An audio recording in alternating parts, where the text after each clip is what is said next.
Les néotaku, c'est les personnes qui sont rentrées dans le train des animés très récemment et qui inventent des règles venues de nulle part. La règle de base des néotaku, c'est t'as pas le droit de regarder des animés en VF. Mais frérot, tu vas regarder en VO, en VF, en russe, kiffe ta vie, mais oblige pas les autres à faire comme toi. Je suis d'accord qu'il y a des animés en VO, ils passent beaucoup mieux. Tu regardes SNK, en VO, en VF, ça a rien à voir.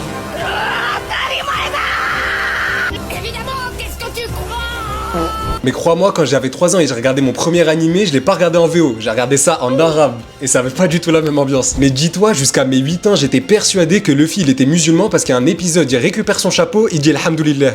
Alhamdulillah. Détective Conan, déjà que l'animé il est dur. J'ai regardé ça en arabe frérot. Je commençais l'épisode, j'avais 5 ans, 20 minutes après j'en avais 35 avec un CDI, des gosses à nourrir, des responsabilités. Non, laisse tomber. La deuxième règle de ouf, c'est faut pas passer les openings. Mais c'est qui en 2025 qui passe pas les openings? Genre là, ça fait une semaine que j'attends mon épisode et tu crois vraiment que je vais perdre mon temps sur 1 minute 30 d'opening que j'ai vu la semaine d'avant, et celle d'avant, et celle encore avant, et ah ça y est. D'ailleurs, on va bientôt parler des openings d'animé en arabe, alors n'hésite pas à follow pour ne pas rater la vidéo. Et le dernier point, c'est toujours de comparer des œuvres qui ne se ressemblent pas du tout et surtout de ne pas respecter les anciens. La dernière fois, j'étais sur TikTok, j'ai vu un gars, il a dit Solo Leveling, il a plus apporté au Japon que Naruto.